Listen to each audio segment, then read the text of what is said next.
Welcome to the How to Be Awesome at Your Job podcast, the show where brilliant professionals share how to sharpen the universal skills required to flourish at work. Enjoy more career fun, wins, meaning, and money with your host, Pete Makaitis.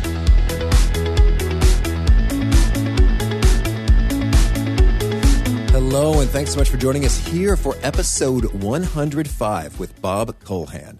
Bob was a whole lot of fun. We are talking about improv and how the philosophies therein can actually indeed be quite useful in bolstering your work effectiveness. So you're going to learn, one, how improv's yes and philosophy can enrich many facets of work. Two, improv's wisdom on conducting better meetings. And three, how to reframe difficult conversations with a little yes and. So if you'd like to check out the show notes or the transcript or the links to items that we talk about here, you can find that over at awesomeatyourjob.com/EP105. That's awesomeatyourjob.com/letters EP and then the numerals 105. And while you're over there at awesomeatyourjob.com, I'd encourage you to check out some of the cool stuff from our 10 Days to Winning at Work free email course about slashing waste out of your work week, taken from tidbits from my flagship training program, or the Gold Nugget email summaries, which share the quick prescriptive wisdom of the guests in an email you can read in under 2 minutes. So please check out awesomeatyourjob.com when it's good and handy. So first things first, here is Bob. Bob Kulhan is the founder, president, and CEO of Business Improv and a world-class leader in creating experiential training and development programs for corporations of all scopes and sizes. Based in New York, Chicago, and LA, Business Improv serves a large international roster of blue-chip firms such as Google, PepsiCo, American Express, Capital One, Bristol-Myers Squibb, Ford Motor Company, Hilton Hotels Worldwide, and Starwood Hotels and Resorts Worldwide. Kulhan's consulting and teaching work with these clients emphasizes the use of improvisational techniques in developing leadership, improving managerial structure, honing team skills, fostering a collaborative corporate culture, busting blocks to creativity, facilitating conflict management, connecting millennials, and encouraging creative and adaptive problem solving. His latest book is called Getting to Yes And. Here's Bob. Bob, thanks so much for joining us here on the How to Be Awesome at Your Job podcast. Thanks for having me, Pete. I'm excited to be here. Oh, I'm so excited to have you. I think we're going to have a lot of fun and laughs along the way. I always like it when I've had maybe 3-ish guests with a comedic background, and it always makes for a fun chat. Uh-oh. You're setting the expectations pretty high here already. Don't fail me. And the thousands I'll do the listening. best I can. All right, super. Well, actually, we'll start with a rather serious note then. So I was perusing your book, and I really dug the way you said the line, return on investment means something to me. And I could totally resonate that as a trainer. You see all sorts, and some lend themselves to an ROI, and some I scratching my head a little bit, wondering what the heck are they doing there? So maybe you could kick us off by telling a fun story of a cool transformation you saw with like a group or a team when you introduced them to using these business improv principles. I could introduce you to many. So it's really kind of a roll of the dice on which type of group you want to hear from. And maybe I'll give you this option as well. I mean, you're looking for sort of scientifically and engineer-minded individuals or the creative types, one side versus the other, or is there a specific field as well that you're looking for? I would like a hard-nosed business, money loving group if I can get choosy. Oh, absolutely. Okay, so this was actually mentioned in the book. I don't think I can mention the group of investors by name. However, it's a major player in the finance world, and I was working with their elite performers. So the best of the best, one of whom literally was handling a top 3 basketball players' money. I want to be careful not to mention that person's name as well. And so really what the focus was on was how to listen to what these high income earners are saying and process it in real time, then cherry pick facts that would ultimately allow those high income earners to understand that these investments, X, Y, and Z, best fit their portfolio. So these investors could go in, of course, and try to push it on them or shove it on their laps and say, X, Y, Z, trust me, I've earned this money for you, go this direction. Most people in this day and age, though, are much more communicative and want to be heard and want to have a relationship with people, including the people handling their money. So it's important to build that relationship with them. So that's one of the key aspects that we're focusing on right away, using the tenets of improvisation to slow down, be focused, listen to what somebody else is saying, use the elements of what they're saying to show that you understand them, thereby strengthen the relationship with them, and then ultimately show them why the XYZ investment best services them. And we did that as well in the spirit of telling stories in real time. So how to take this data, this raw material, and make it measurable and impactful and memorable to people who might not otherwise be interested in XYZ percentage over this and yields this. Okay, well, that's really interesting and fun. So in practice, was there a unique sort of a tactic or an exercise you use in the business improv world to unlock those kinds of listening behaviors? Everything has to start with yes and. I know that's in the title of my book. It's really the cornerstone of all improvisation around the world. So I didn't create this phrase, and there's been many other books with that in the title, as a matter of fact, as well. This is a phrase developed by Viola Spolin in the 1930s in Chicago. The tenets of improvisation, specifically around yes and, focus on yes being unconditional acceptance and being a way to slow the brain down and focus on how you accept what was given to you. So the improv definition of yes and is yes is unconditional acceptance, and is you take what's given to you and you build directly upon it, which isn't, at least in connotation, always the case in business. Really what we're talking about is yes being a form of understanding and being a bridge to how you understand and how you are authentically in the moment. And that really is the foundational block. I mean, that's got to be block number one. And that single two-word phrase has so many different levels of applicability, including showing understanding, slowing the brain down, and postponing judgment. Okay, well, there's so much good stuff there. So can you maybe unpack this principle for me a little bit? At Second City, I did improv intensive, which was really fun. And it's so funny. I told my friends, I think it kind of loosened me up. They're like, you weren't already loose, Pete. But what I really remembered, like years later, was when it comes to the yes and, was if one person in a scene says, oh my gosh, what's this giant safe doing here? And the other person says, it's not a safe, it's a spaceship. Then that leaves everybody wondering, what is it a safe or is it a spaceship? I don't know what's going on here. It's just sort of confusing and lame for everybody. And I thought that was a great example. It was like, you're right. It really is. Like, you would have to play by that rule, that principle, philosophy, to really have a ball game on your hands and to make anything kind of sensible and fun emerge from it. So I guess that's my experiential understanding of yes and why it matters and is important. Could you maybe unpack a little bit more how it shows up in business in effective, productive, good ways? Yes. And you're talking about one of the great institutions that teaches improvisation, sketch comedy, and certainly the mothership as well. So you were learning from a fantastic place. Without knowing who your teachers are, I'm going to roll the dice to say that you had many great teachers from that great place. And scenically, what you're breaking down is the denial and negation aspect of a no or no but versus a yes and in that scene. So look at this giant safe. That's not a giant safe. This is a spaceship, can easily be reframed instead of that at least implied no, or as you said, I think no, it's not a safe, into a yes and. So look at this giant safe. Yes, and it's also a spaceship.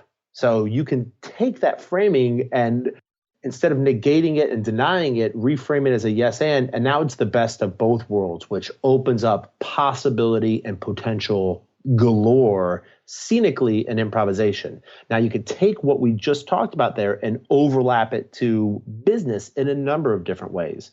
The most classic, of course, if you're going to put one over the other, would be collaboration or even a creative collaboration, a brainstorming session. You can extend it that far as well, wherein in a collaboration, idea sharing, brainstorming session, if somebody brings an idea to the table and somebody else says, no, we can't do that, or no, this is not a safe, it's a spaceship, You've slapped the hands of the person who said that. You've taught that person that they're not supposed to participate in this way. And in doing so, you've taught a lot of the other people around that person that there's a certain set of limitations and structure on how to succeed in an open collaborative setting. So the use of yes and in that setting as it relates to creativity and exploration and discovery is really creating a culture of acceptance wherein ideas are shared openly and people are not afraid to fail, not afraid to say the dumb thing, the wrong thing, knowing that at least for a period of time in this culture of acceptance,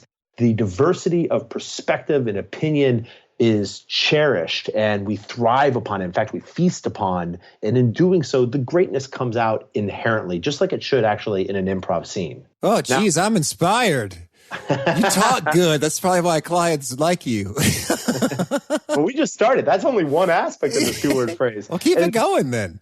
Well, what I was going to say, though, in the spirit of, applicability to business in relation to a collaboration, idea sharing session, even brainstorming session, something that's, revolved around a need for openness and creativity, there's a difference between that creation process wherein you really have to apply and regulate the tenets of improvisation, specifically yes and, as it relates to creating this open culture, and draw a line between that section and the time to start judging it again. Because not every idea ultimately is a great idea. And you slipped upon the difference, or you mentioned sketch comedy versus improv. And so if we're going to continue a parallel here, once you get into sketch comedy, there's a refinement process that needs to take place. You're practicing the material over and over again. You're workshopping it. You're looking at different heightening elements. You hopefully have an outside eye, a director of some kind, or at least coach who's giving you feedback from that audience perspective and intelligent improv/sketch comedian perspective. And this type of refinement then moves into the judgment section. Not all ideas are going to work. Not all premises can be actualized. Otherwise, the scene itself is just going to be messy and convoluted, and you're going to lose the comedy aspect of that. And that works the same in business. Once you start moving from the creativity process, which is the creation process, to the innovation process, which is driving that creation to a productive use, you have to have that fine-tuning and judgment take place. Oh, that's so good. This is reminding me a little bit of a previous guest, Afif Ganoum, in episode 46, talked about creativity and why it doesn't flourish in many organizations. And he was so fascinating. He said, boy, you go into these different rooms of people and they want to get creative or whatever. And he said, you could just feel palpably the fear in the room associated with, I don't want to say anything. Otherwise, there's going to be some sort of negative consequence, like, and now that's your job, go do it. Or, no, that's stupid. Or you'll just get a little bit of like a look from people like, who is this joker? What is he thinking? And so people just like shut down, like, well, forget it. It's not worth it. I'm not going to trot anything out if it's ultimately just going to cause me pain. And you're saying that the yes and has a powerful means of diffusing that such that people feel affirmed, but there's a later sort of editing stage such that the insanity does not ultimately prevail if it is a terrible idea. Oh, absolutely. One cannot execute every idea. So the spirit of yes and is not to accept every idea as if you're going to execute every idea. It's to slow down. It's to listen to it. And the and is the bridge to how you're paying attention to it, how you can bring your own ideas to the table, whether it's spitballing and brainstorming or in the spirit of leadership, just, building a relationship wherein somebody knows that they can bring ideas to you, communicate with you, regardless of it being right or wrong, or even applicable at that moment.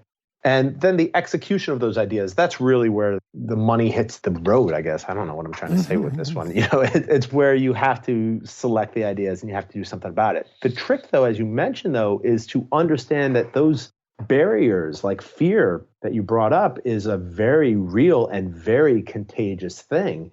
And yes, and is a great way to regulate that fear and hold people accountable so that does not become so contagious.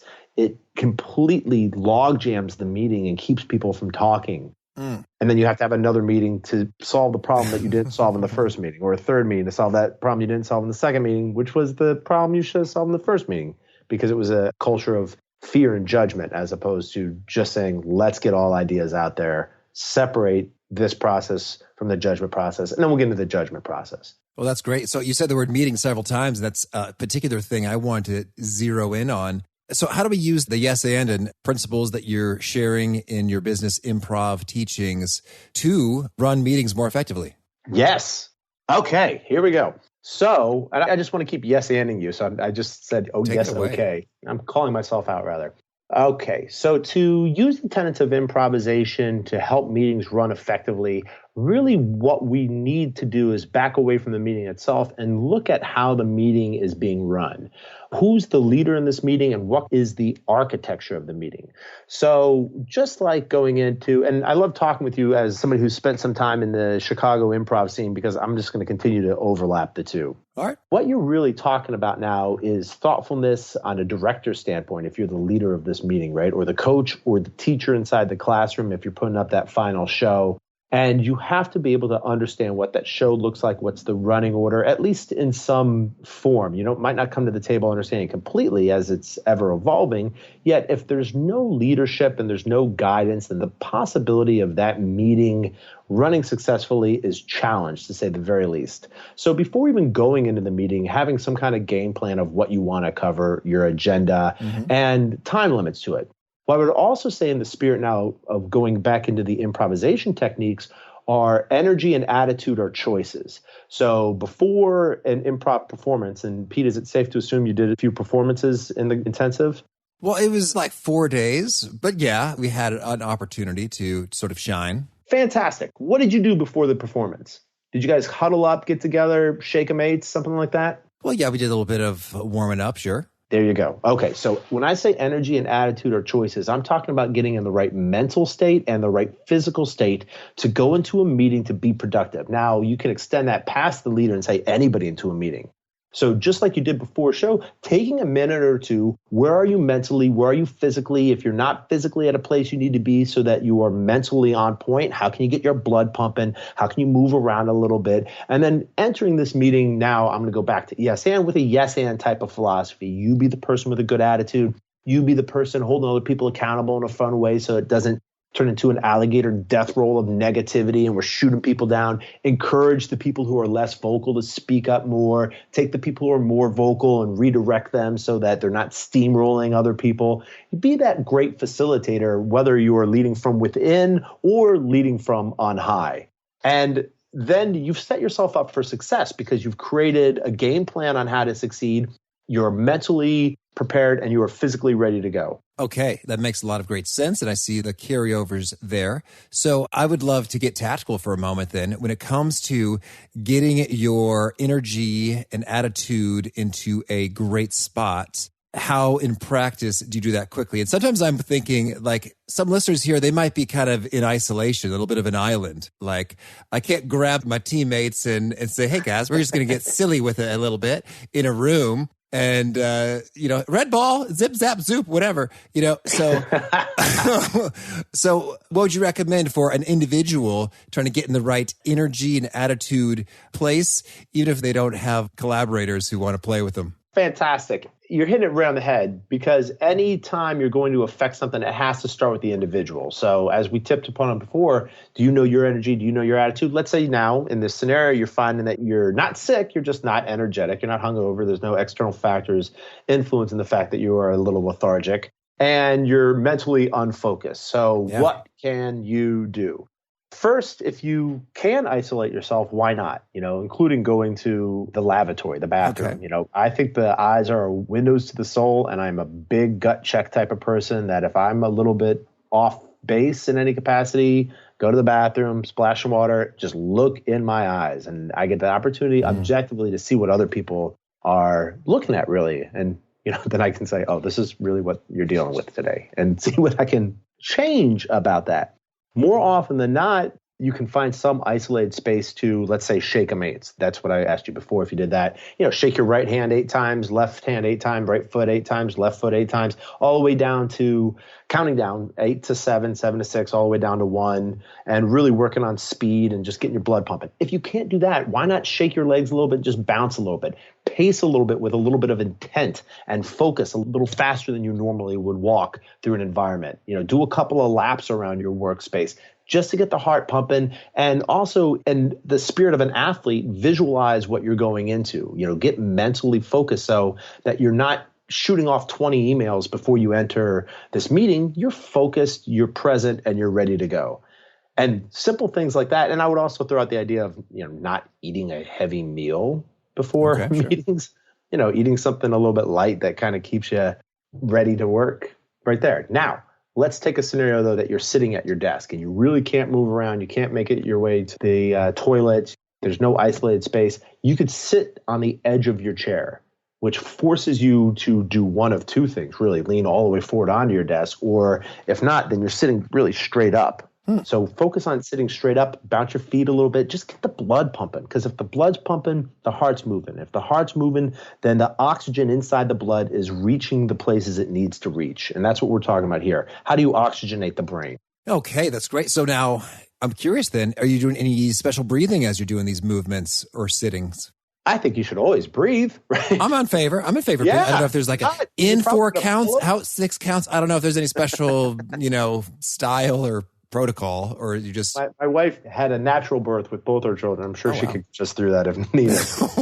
As a former high school athlete, wow, I can't believe I'm harkening back to my glory days. I peaked in high school. Like Uncle Rico. I was told by my track coach, breathe in through your nose, out through your mouth. I think the hair follicles, the cilia in your nose filter the air so it's more pure when it's going through your body. I'm not really going to give direction one way or another on that. I would say, though, that you should always breathe. It's such a huge aspect of life because if you're not breathing, the alternative is scary. So I'm in favor of breathing. Okay, noted. Well, I think people really do kind of forget, so it's true. Not a flippant suggestion. So no, well, again, yes, and you to say when we're brought into presentation training all the time, people get tensed up, and when they get tense, they lock their knees, and when you lock your knees, oddly, you cut circulation to the brain in some capacity, and that's where a lot of people pass out. So one of the tricks is just bending your knees. Bend your knees often. It creates a little bit of a bounce. If you don't want to bounce, then just bend your knees every once in a while to keep the blood moving. Oh, man. I used to help with these youth leadership seminars, and the big one was in Washington, D.C. This is HOBE, World Leadership Congress. Arthur Woods, we talked to him back in episode 6. Arthur Woods, he was a fellow HOBE guy. So at the HOBE World Leadership Congress, people would pass out all the time. Which was spooky, because you have 400 high school sophomores in the hot sun in D.C. in the summertime. And so when we would take our photo, like we would instruct them repeatedly, bend your knees. You're standing in close proximity to a couple hundred people in the hot sun. Don't pass out right now. Bend those knees. So well said. Well, now I'd like to hear a little bit about how, these business improv principles can show up in being more influential, like if you have to handle a tricky conversational piece of territory or maybe a negotiation. How does some of this stuff come to life in those contexts? Okay, some aspects, if I understood you correctly, you're talking about difficult conversation of some kinds. In other aspects, you're talking about negotiations. And the third one, which was actually the first one you mentioned, if I recall correctly, was influence or being more influential. Right. So that will be the one I'm focusing on because I think you can apply influence to the other two aspects, whether it's difficult conversations or negotiations in some capacity. Okay, let's do it. All right, so there's a big difference between influence and persuasion, right? And persuasion is getting somebody from point A to point B, and influence is really how do you affect people? How do you influence them? And you can influence them in a number of different ways. So previously, we were really talking about energy and attitude being choices. Well, sure enough, your energy and attitude can both be contagious. You can influence people with your attitude, and you can influence people with your energy. An example of that would be the chameleon effect, where you go in and you sit a specific way, and next thing you know, you look around the table and all the people are sitting the same way that you're sitting, whether you're leaning forward or leaning back. It ends up becoming contagious in that capacity. And framing of language can actually do the same thing. So now you're looking at yes and the difference between yes and yes but, or the difference between yes and no or no but, for example, and the way that it makes people feel. Now, as you start applying that toward a difficult conversation or negotiations, quite often people associate but with a trigger word of negativity, denial, contradiction, some capacity. And it really sets a lot of people off in that capacity. So you can reframe your negative comment, your difficult conversation that you have, criticism, if you will, in a positive light. If you're trying to build a relationship that is based in trust and respect and a shared purpose, for example. If you're trying to lead like a tyrant, you could use whatever language you want. Mm-hmm. Absolutely. If you're going to be a more mindful leader, though, somebody who is aware of emotional intelligence and where people are and really trying to cultivate talent so that ultimately the loyalty is existing in that relationship and people want to intrinsically work for you, not extrinsically, the money, the bonuses, the heart, the gut. That's intrinsic motivation. So how do you inspire that in other people? The framing of language makes a big difference. And we're not talking about a significant period of time in either one of these. We touched upon the difficult conversations because leaders are pretty good at giving criticism without paying attention to the effect that criticism has on people. Mm-hmm. So it's the difference between putting your arm around somebody and walking around with them a couple of blocks and saying, let's talk through this, let's walk through this together, let's wrap our head around it, taking an additional 10, 15 minutes versus putting a steel-toe boot on and kicking them really hard, saying, you should learn from that, which I just gave you. Okay. And I think there's a correct time and place to do a number of those, and everything in between those two extremes. The key to this, though, is thoughtfulness. And improvisation is an art form that's based in the moment. You have to be present. You have to be there mentally as well as physically just to simply react, adapt, and communicate. So if you're really focusing on being present and being in the moment as it actually does relate to and link to directly mindfulness, then you can enter a difficult conversation or negotiation where you are acting either as the mediator or you're one side of it and they're the other side and you have to find that common ground. You could slow the pace of the conversation down. You can notice trigger words or emotional reaction from your partner or partners or adversaries perhaps. In that role, you can use that as a technique to fire up the conversation, or you can recognize that and diffuse the tension inside a conversation because of your level of preparedness, awareness, because of your level of awareness. You should come prepared, though. Absolutely. Now, what yes and is going to do is not negate the anger. It's to recognize the anger. You're recognizing the anger, the frustration, the adverse way that somebody's reacting to a negative comment.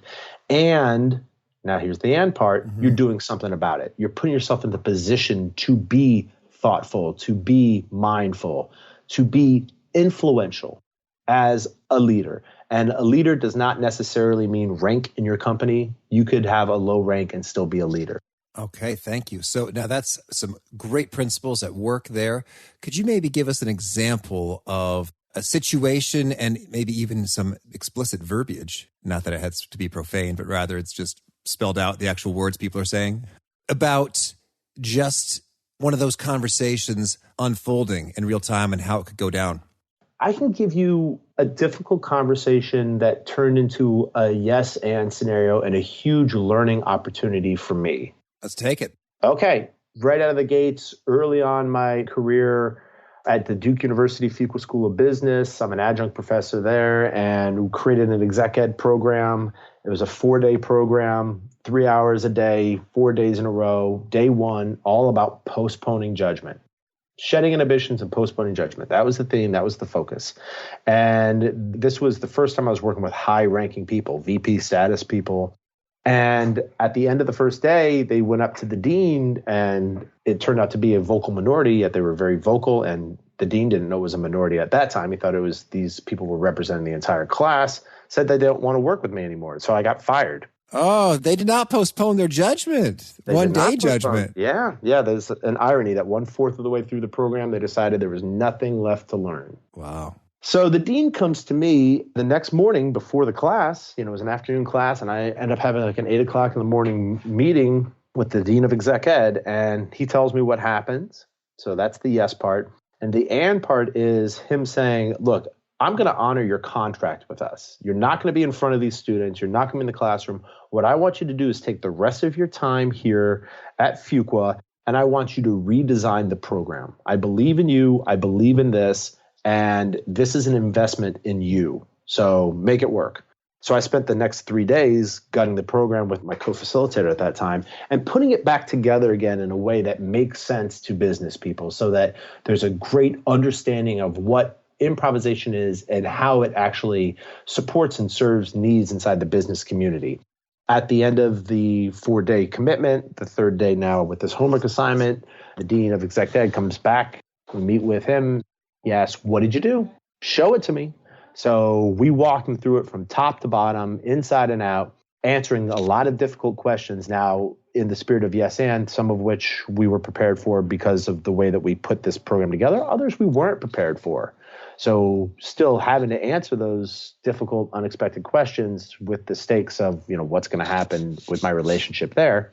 He liked it so much that he pulled us out of this other program, which was a creative leadership program in which we were a small piece of a much larger pie, and created a business improv pie in and of itself that only focused on this stuff.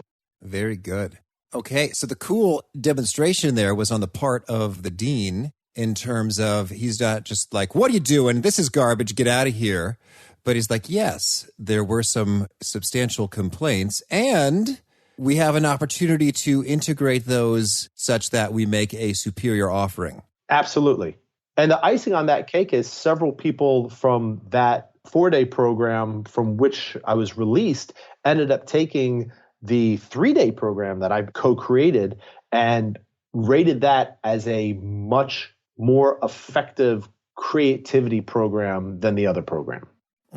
That's so cool. Nice work. Well, that's an example, though, of, as you mentioned, the dean employing a yes-and philosophy and even yes-and tactics to turn what could be deemed a failure or a loss into an opportunity and ultimately a successful program for them. Oh, yes. Those were probably 3 pretty intense days of intellectual work there, huh? Under the gun. It was 3 very humbling days because I was living in the corporate housing area that these students who fired me were also living in. And I had to walk by them every single time I was going to meet with this other co-facilitator for this program. And I felt their glares. I felt their shame. This is the first time I got fired. And now I have to continually walk in front of as if I'm displayed in front of the people who fired me. Oh, and man. I really had to figure out over the course of those days how to get the mettle of my character back. And, it started small and then raise your head. You don't have to make eye contact. Just walk forward, understand that you're going to live, you're going to breathe. Now make eye contact. So it was I think a study on sort of the spinal evolution of man from when I first got fired to the time I ended those intense 3 extra days. Oh, wow. Well, that's good. Thank you so much for sharing that. That was rich and right on point. So, now I'm curious, is there anything else you want to make sure we cover off before we shift gears and hear about some of your favorite things? No, let's do it. Okay, sure thing. Well, could you start us off by sharing a favorite quote, something you find inspiring? You got to use what you got to get what you want. Oh, that's fresh. Complete with hey, well, could you expand upon that a little bit? Yeah, I think some might just let that flow or run right by them, and it moved you. Tell me more. I don't know who gave the quote. It was a sample in an Eric B. and Rakim song, I think from the late 80s, a rap. And it's always resonated with me because the core of that is you have everything at your disposal. And when people tell you you can't succeed, it's up to you to believe in them and die, essentially, or say, no, this is something I believe in and I'm going to push forward. And I can't tell you how many people told me that I'm going to fail. This is not worthwhile. Why am I going down this path? Especially because many of my peers are very successful in the entertainment industry, tremendously. You recognize them in a heartbeat. And I have many more friends who are less recognizable and very successful as well. And those, fortunately, my friends weren't the ones telling me I couldn't succeed. Those who were on the periphery were like, why don't you go down that same path? And I just ended up going down this path. And the spirit of that quote is just, if you are driven and you open yourself up to learn and can recognize possibility and potential and opportunity and can capitalize on it and learn from mistakes, then you can continue moving forward and finding a place that you truly love. That's great. Thank you. And could you share with us a favorite study or experiment or piece of research you find interesting? I am a big fan of learned helplessness. Martin Seligman is the psychologist, and I can walk you through a couple of examples of this. Really, he at first studied helplessness, learned helplessness, and then that moved into learned optimism. And now he's one of the leaders in positive psychology and learned happiness. So his career on his own is an interesting one, where it started, if you will, in the negative and moved to the hope of optimism. And now, like, really, how do you achieve that great happiness aspect? So all three are really great. The learned helplessness to me is particularly interesting because a lot of people, I think, incorrectly feel like they're trapped in situations. And many of them, be it circumstantial or relationship, are matters of choice. And we enter into depression at certain times in life based on things that we can really control that we just don't do anything about. And depression, I don't, of course, one, mean chemical depression. I mean environmental or circumstantial relationship. And two, I don't mean full, flat out, I'm not leaving my bedroom and you're sitting in the dark crying depression. I'm talking about just that mental state of not being happy. And I think there's a lot of choice and power that we as human beings have that should be enacted more often than it is. Powerful. Thank you. And do you have a favorite book? Oh, I love The Princess Bride, the book and the movie. That's the fun, book. yeah. It is a pretty cool book. The Godfather is a really, really good book in my mind. And a favorite product or tool or app, something you use to be more awesome at your job? Oh, that I used to be more awesome at my job. Improv. That's so many tools and so many apps. Yeah, I don't know. A picture of my kid, that really gets me fired up. Oh, awesome. You know, teaching improvisation is one of those things that you don't really need a whole lot. You need a room that has enough space to, be physical in, do some experiential learning. You need a bunch of people who are at least curious enough to see what this is all about. That's it. Okay, got it.